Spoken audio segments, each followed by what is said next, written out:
अस्सलामुअलैकुम स्टूडेंट्स, उम्मीद है आप सब खैरियत से होंगे। शुरू करते हैं अपना लेक्चर। आज के लेक्चर में हम सीखेंगे प्रेजेंट इंडेफिनिट टेंसेस। ये ऑल टू ऑल टेंसेस एक ही लेक्चर में हम सीख लेंगे। उर्दू जुमलों में इनकी पहचान उर्दू जुमलों के आखिर में ता है, ती है, ते है वगैरह आता है। Keywords: routine work, usually, truths, habit, daily, always, every, etcetera.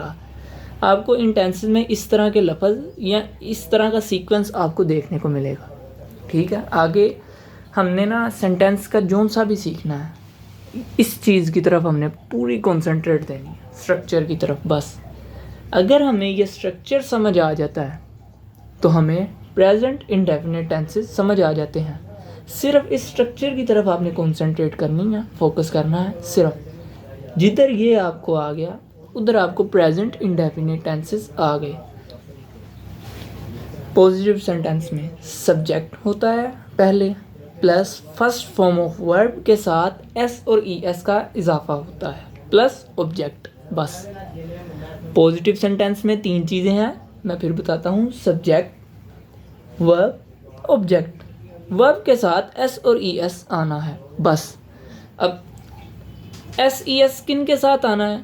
He, she, it और सिंगुलर नाउन के साथ एस ई एस आना है। ठीक है, ही अगर सब्जेक्ट आएगा, शी सब्जेक्ट की जगह आएगा, इट सब्जेक्ट की जगह आएगा या सिंगुलर नाउन सब्जेक्ट की जगह आएगा तो फिर हमने एस और ई एस का इजाफा करना है, अदरवाइज नहीं। फॉर एग्जाम्पल वी के साथ नहीं करना हमने, दे के साथ नहीं करना हमने। ठीक है, आगे नेगेटिव में हम एक चीज़ तो जानते हैं, नोट का इजाफा होता है, नोट सेंटेंस में आता है। ठीक है, सिंपल है। नेगेटिव सेंटेंस बनाने के लिए जब भी हमने इन टेंसेस में आप देखेंगे कि जब भी हमने नेगेटिव सेंटेंस बनाया है तो उसमें हमने एक हेल्पिंग वर्ब लाजमी लगाया है। ठीक है, हेल्पिंग वर्ब के साथ हमने नोट लगा देना है बस। सब्जेक्ट, इधर हमने हेल्पिंग वर्ब यूज़ किया डू। ठीक है, do does, note plus verb plus object. अच्छा, एक चीज़ फोकस करने वाली है, ज़हन में पक्की तरह बिठाने वाली है, गौर से सुने। अगर तो डू आ जाता है सेंटेंस में, या डज या डिड कह लें, या डू की कोई भी फॉर्म आ जाती है तो वर्ब की फर्स्ट फॉर्म ही आएगी। फिर बताता हूँ, अगर तो सेंटेंस में डू या डू की कोई भी फॉर्म आ जाती है, डज हो गया, डिड हो गया, डन हो गया, तो वर्ब की फर्स्ट फॉर्म ही आएगी। ये चीज़ आपने याद रखनी है। पॉजिटिव था, नेगेटिव में हमने हेल्पिंग वर्ब यूज़ किया और साथ नोट लगा दिया। हमें पता है डू डज के साथ वर्ब की फर्स्ट फॉर्म आनी है, बस सिंपल है। Subject plus helping verb plus note plus verb की फर्स्ट फॉर्म प्लस ऑब्जेक्ट। आगे इंटेरोगेटिव ले आते हैं। इंटेरोगेटिव बनाने के लिए सिंपल एक चीज़ आपने कंसंट्रेट करनी है, एक चीज़ पे आपने कंसंट्रेट करना है। एक ही चीज़ आपने याद रखनी है कि जो हेल्पिंग वर्ब है ना, हेल्पिंग वर्ब यूज़ होता है नेगेटिव सेंटेंस में, जो हेल्पिंग वर्ब यूज़ होता है हमने उसको सब्जेक्ट से पहले ले आना है। देखें, डू डज सब्जेक्ट से पहले आ गया। ठीक है, और नोट ख़त्म हो जाएगा। इंटेरोगेटिव सेंटेंस में नोट ख़त्म हो जाएगा। Do does plus subject plus first form of verb plus object. आगे एक और चीज़ देखें कि हमें कैसे पता चलेगा एस किसके साथ आना है और ई एस किसके साथ आना है। जो word double S, C H, S H, Z, O और एक्स पर ख़त्म होते हैं उनके साथ ई एस आएगा, अदरवाइज बाकी जितने भी लफ्ज़ हैं उनके साथ एस आएगा। आगे हम इनकी एग्जांपल्स देखते हैं। अच्छा, आपने सेंटेंस बनाते वक्त स्ट्रक्चर को ज़हन में रखना है, स्ट्रक्चर को बार बार देखी जाना है, फिर हमने सेंटेंस बनाना है। वो स्कूल जाता है, सब्जेक्ट सबसे पहले आएगा ही। ठीक है, अब वर्ब की बारी, गोज़ टू, ही के साथ एस ई एस आना है, गोज़ टू और प्लस आगे object, he goes to school. ठीक है, आगे वो स्कूल नहीं जाता, हम देखेंगे he does not go to school. देखें वही बात, ही के साथ डू आएगा कि डज आएगा, आगे नोट, डू डज आएगा तो वर्ब की फर्स्ट फॉर्म ही आएगी, गो टू स्कूल। आगे अब इंटेरोगेटिव की तरफ चलते हैं हम। क्या कहा था मैंने इंटेरोगेटिव बनाते वक्त, हेल्पिंग वर्ब शुरू में आ जाएगा, नोट ख़त्म हो जाएगा, does he go to school, साथ क्वेश्चन मार्क। ठीक है, आगे हम फर्दर इसकी एग्जांपल्स की तरफ चलते हैं।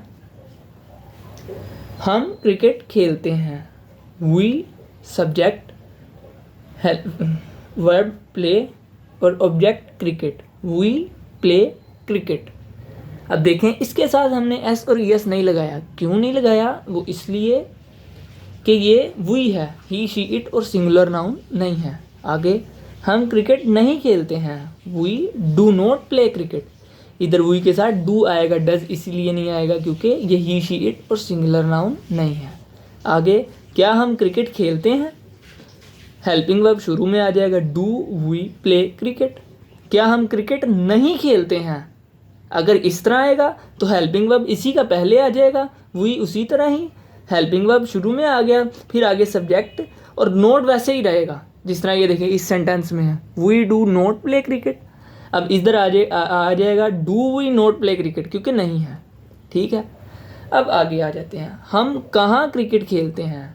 अच्छा, ये जो है ना, ये चीज़ आपने इसमें देखना है कि ये जो वेयर लफ्ज़ है, वट, व्हेन, ये सारे जो से WH वर्ड है, WH। ठीक है, ये जब भी आएंगे, हम कहाँ क्रिकेट खेलते हैं, हम क्यों क्रिकेट खेलते हैं, हम कब क्रिकेट खेलते हैं वगैरह, ये जो लफ्ज़ हैं ये हमेशा सेंटेंस के शुरू में ही आएंगे, बाकी उसी तरह सेंटेंस चलेगा। ये सेंटेंस के शुरू में आ जाएंगे, बाकी हमने इंटेरोगेटिव की तरह उसको डील करना है सेंटेंस को। मैंने आपको पहले भी बताया था, मैं फिर बताता हूँ। इधर ये चीज़ आपने फोकस करनी है कि इंटेरोगेटिव टेंसेस की दो टाइप्स हैं। कितनी? दो, एक सिंपल और एक कंपाउंड। सिंपल इंटेरोगेटिव टेंसेस वो हैं जिसका हम आंसर यस और नो में दे सकते हैं। फॉर एग्जांपल, क्या वो स्कूल जाता है, does he go to school, इसका हम आंसर यस और नो में दे सकते हैं, हाँ वो स्कूल जाता है, या नहीं वो स्कूल नहीं जाता, हम इसका आंसर यस और नो में दे सकते हैं। अब ये ले लेते हैं, अब देखते हैं वो कहाँ स्कूल जाता है, where does he go to school. अब इसका हम आंसर यस और नो में नहीं दे सकते। फिर मैं बताता हूँ, जिन सेंटेंसेस का आंसर हम यस और नो में दे सकते हैं वो सिंपल इंटेरोगेटिव है, और जिनका आंसर हम यस और नो में नहीं दे सकते वो कंपाउंड इंटेरोगेटिव है। फॉर एग्जांपल, ये कंपाउंड इंटेरोगेटिव है। कंपाउंड इंटेरोगेटिव सेंटेंस में WH वर्ड शुरू में आएगा, बाकी हमने सिंपल इंटेरोगेटिव की तरह उसको चेंज कर देना है, इंग्लिश उसकी कर देनी है, उसको ट्रांसलेट इंग्लिश में कर देना है। हम कहाँ क्रिकेट खेलते हैं, वेयर शुरू में आ गया, बाकी डू वी प्ले क्रिकेट। उसी तरह हम कहाँ को लेट सपोज भूल जाते हैं, हम इसकी जगह हम ले लेते हैं क्या हम क्रिकेट खेलते हैं। अब इधर से वेयर को भूल जाए, डू वी प्ले क्रिकेट। बताने का मकसद ये है कि हम भूल गए कहाँ है, कहाँ को हमने निकाल दिया। हम क्रिकेट खेलते हैं, उसकी इंग्लिश क्या होगी, डू वी प्ले क्रिकेट। ठीक है, WH वर्ड है कहाँ, इसीलिए हमने इधर वेयर लगा दिया। कहने का मतलब ये है कि वेयर WH वर्ड शुरू में आ जाएगा, बाकी उसी तरह सिंपल इंटेरोगेटिव की तरह उसको हम डील करेंगे। आगे इसकी अगली एग्जांपल की तरफ चलते हैं। वो खाना खाता है, ही सब्जेक्ट ईट्स फूड। एस क्यों आया? क्योंकि ही के साथ एस और एस का इजाफा होता है। वो खाना नहीं खाता है, ही डज नॉट ईट फूड। क्या वो खाना खाता है, डज ही ईट फूड। क्या वो खाना नहीं खाता है, does he not eat food. इसी तरह आगे, वो कब खाना खाता है, when does he eat food. Hopefully आपको सेंटेंस की समझ आ चुकी होगी, सीक्वेंस की, स्ट्रक्चर की। बस आपने इसकी प्रैक्टिस ही करनी है। आगे अगली एग्जांपल की तरफ चलते हैं। वो चाय बनाती है, शी मेक्स टी। वो चाय नहीं बनाती, she does not make T. क्या वो चाय बनाती है, डज शी मेक टी। क्या वो चाय नहीं बनाती, does she not make tea. वो कहाँ चाय बनाती है, where does she make tea. Hopefully आपको लेक्चर अच्छा लगा होगा। अब इसका आपने करना क्या है, इसकी आपने ना जितनी प्रैक्टिस हो सके उतनी करनी है। अब मैं प्रैक्टिस आपको वीडियो में तो नहीं करा सकता, आपने क्या करना है, गूगल से या कहीं से भी सिंपल ये इंडेफिनिट टेंसेस लेने हैं और उनकी प्रैक्टिस करनी है। Practice makes a man perfect. जितनी आप प्रैक्टिस करेंगे उसी तरह उतने ही अच्छे आपके ये टेंसेस होंगे और उतनी जल्दी आप इंग्लिश बोलना सीख सकेंगे। अल्लाह हाफिज़, मिलते हैं अगले लेक्चर में।